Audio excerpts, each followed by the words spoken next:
ओम साई राम दी। मैं पूजा बिजनौर से। मैं अनुभव शेयर करना चाहती हूँ बादशाहपुर से। मेरे घर में इतनी निगेटिविटी रहती थी, पहले मैं बहुत परेशान थी। और जब से मैं बादशाहपुर दरबार से जुड़ी हुई हूँ ना, मेरी लाइफ में इतनी चेंज हो गई मेरी लाइफ कि मेरे घर में इतनी खुशी आ गई है कि मैं बता भी नहीं सकती। मैं अपने बेटे के बारे में बताना चाहती हूँ। मेरा छोटा बेटा है, तो उसके शरीर पर बहुत लाल लाल दाने हो जाते थे, सर्दियों में खुजली आने लगती थी। उसे पता नहीं एलर्जी थी क्या था। डॉक्टर तो बोलते थे कि इसे किसी खाने की चीज़ की वजह से या पेड़ पौधे की वजह से कोई नुकसान होता है, इसलिए इसे उससे एलर्जी होती है इस चीज़ से। मतलब हमने अपने बेटे को अलग अलग डॉक्टर के 8 डॉक्टरों को दिखाया है, अलग अलग डिस्ट्रिक्ट में, पर मेरे बेटे को कोई भी आराम नहीं मिला। और मैं बहुत परेशान आ गए थे। हम तो हार चुके थे कि अब हमारा बेटा शायद ठीक नहीं होगा, क्योंकि इतनी तबीयत ख़राब हो जाती थी सर्दियों में। पूरा शरीर पर जैसे एलर्जी हो जाती है ना, पूरे पूरे पर दाने दाने से लाल लाल।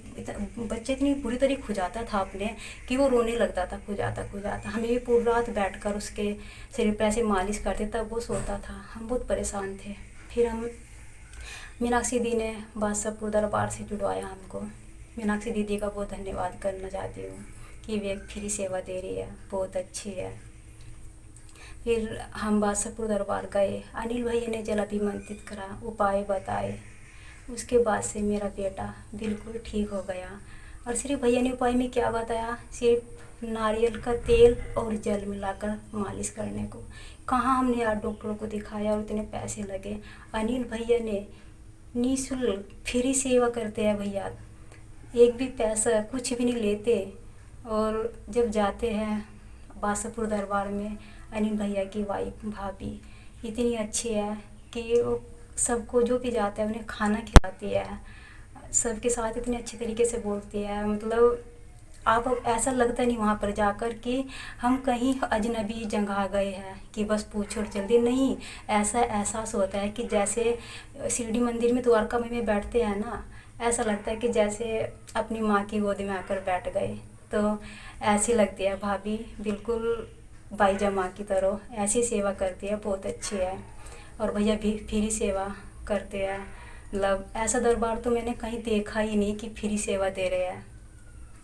और एक और अनुभव देना चाहूँगी। मेरे हस्बैंड की तबीयत अचानक ख़राब हो गई थी। मतलब भैया ने लाइव में बोला था कि किसी भी संकट आने वाला है, 60% संकट आएगा, आके टल जाएगा, घबराने की कोई बात नहीं है। तो अगले दिन क्या हुआ, मेरे हस्बैंड की तबीयत इतनी ख़राब हो गई, बहुत ज़्यादा। मतलब उन पे चले भी नहीं जा रहा था, एकदम अचानक ही हुआ उनकी तबीयत, चले भी नहीं जा रहा था। उन्होंने अपने दोस्तों को कॉल करी, वे उनके साथ में गए डॉक्टर के। डॉक्टर ने तो ट्रीटमेंट शुरू कर दिया था। और वही कि भैया ने, जैसे भैया ने बोला था कि संकट आएगा टल जाएगा। और 3-4 घंटे रहे हॉस्पिटल में भैया मेरे हस्बैंड, और फिर घर आ गए। तो वो ये जैसे भैया ने लाइव में बोला, तो वही हुआ। एक अपने पापा, मेरे पापा है, मैं अपने पापा के बारे में बताना चाहती हूँ। मेरे पापा बहुत ड्रिंक करते हैं, ड्रिंक। तो उनकी ड्रिंक की वजह से उन्हें ज़्यादा, मतलब वो हो गई थी टीबी।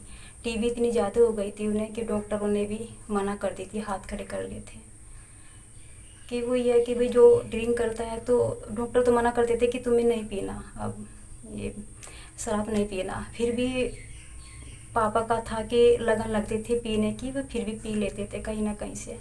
तो डॉक्टर ने मना कर दी थी। और अब उनकी स्थिति भी ऐसी हो गई थी कि वे खाट पे ही लेट गए थे, कि उठे नहीं जा रहा था अब उनसे।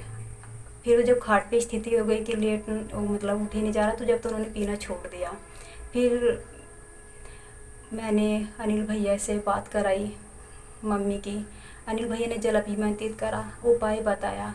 और मेरे पापा जल उपाय करके और जल अभिमंत्रित जल पीकर इतने ठीक हो गए कि वो यहाँ तो खाट पे लेटे थे। मतलब उम्मीद ख़त्म हो गई कि वे बच जाएंगे, और वे ठीक होकर मतलब अपने जंगल तक घुमाते थे। तो ये है बादशाहपुर, ऐसा दरबार है जहाँ सबके काम बनते हैं। जो उम्मीद ख़त्म हो जाती है ना, वो उम्मीद बादशाहपुर दरबार से मिलती है बस। और एक और जो मेरी बुआ जी है परिवार में, उनके पापा और मेरी बुआ जी, उनके दोनों के हाथों पे खुजली थी। मेरे बाबा जी लगते हुए, मतलब मेरे बाबा जी और बुआ जी दोनों बाप बेटी के खुजली थी हाथों पर। ऐसे दाने दाने हो जाते थे उनके, मतलब कभी कभी हो जाते थे दाने से भी। डॉक्टर को देखा, उनकी भी ठीक नहीं हो पा रही थी हाथों में, ऐसी खाल सी उतर जाती है ना, वो ऐसे होता था उनको। तो उन्होंने डॉक्टर को भी देखा, नहीं आराम मिल रहा। फिर उन्होंने मेरी मम्मी से जल लिया बाबा का, जो अनिल भैया ने अभी मैं जिक्र का था, तो वो लगाया उन्होंने हाथों पर। उनके हाथों की खुजली अपने आप ही ठीक हो गई। तो उन्होंने भी वो धन्यवाद करा बादशाहपुर दरबार का, कि मतलब इस चमत्कार से कम नहीं है कि वो उनके हाथ ऐसे ठीक हो गए अपने आप ही। तो ऐसा है हमारा बादशाहपुर दरबार, जहाँ फ्री सेवाएं होती है। धन्यवाद करना चाहूँगी मैं अनिल भैया का और मीनाक्षी दीदी का, जो फ्री सेवाएं दे रहे हैं, जहाँ कोई भी पैसा नहीं लिया जाता। एक फ्री सेवा। और एक और बात बताऊंगी, जैसे हम सरकारी फ्लैट में रहते थे हम, तो वो 2 रूम वाला रूम था। तो उधर क्या होता था, जब कोई जो पे आता था तो उधर 2 रूम वाला फ्लैट दिला देते थे, उन्हें देते थे। फिर जब 1-2 साल होने के बाद जब उन्हें और जगह रूम मिलता था, दूसरा फ्लैट मिलता था उन्हें, तो क्या हुआ, हमें 2 साल से भी ज़्यादा हो गया, हमें फ्लैट नहीं मिला। हम बहुत परेशान हो गए। जो हमारे पास के व्यक्ति थे, पड़ोसी थे, उन्हें सबको दूसरा फ्लैट मिल गया, हम अकेले ही रह गए उधर। और मेरे बच्चे, मैं पति तो ऑफिस निकल जाते थे, तो मतलब एक तो अकेले रह गई, मन नहीं लगता था। ऊपर से जब कोई नहीं रहता तो खंडर पर हो जाते हैं आसपास के घर, उनमें घास वगैरह जम जाती है, तो वहाँ पर सांप आने लगे। सांप आकर हमारे जीने पे बैठ जाता था। तो हम इतने डरते थे कि मैं अपने बेटे को लेने नीचे जाती थी, तो डरती हुई जाती थी। दूसरे बाबा से ये कहती कि बाबा रूम दिला दो। तो मैंने बादशाहपुर अर्जी लगाई, भैया को बोला, भैया रूम के बारे में भैया बाबा से बोल दो। तो भैया ने अर्जी लगाई। आप सच नहीं मानोगे कि मुझे रूम मिल गया, जिसकी उम्मीद नहीं थी। ये था कि नहीं मिलेगा, क्योंकि हमारा नंबर तो नहीं था, क्योंकि लिस्ट में और भी नाम थे हमारे से ऊपर, हमारा नाम तो नीचे था, और हमें रूम मिल गया। ये है हमारे बादशाहपुर दरबार की महिमा। ऐसे करते हैं हमारे साईं। अनुभव तो बहुत है।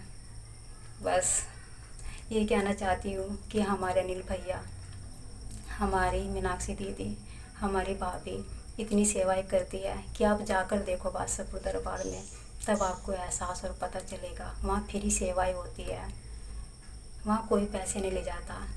आप जाओगे ना, ऐसा लगेगा जैसे द्वारका माई में बैठे हो, अपने बाबा की नगरी में बैठे हैं। हमें तो ऐसा ही अनुभव होता है। ओम साई राम जी, ओम साई राम।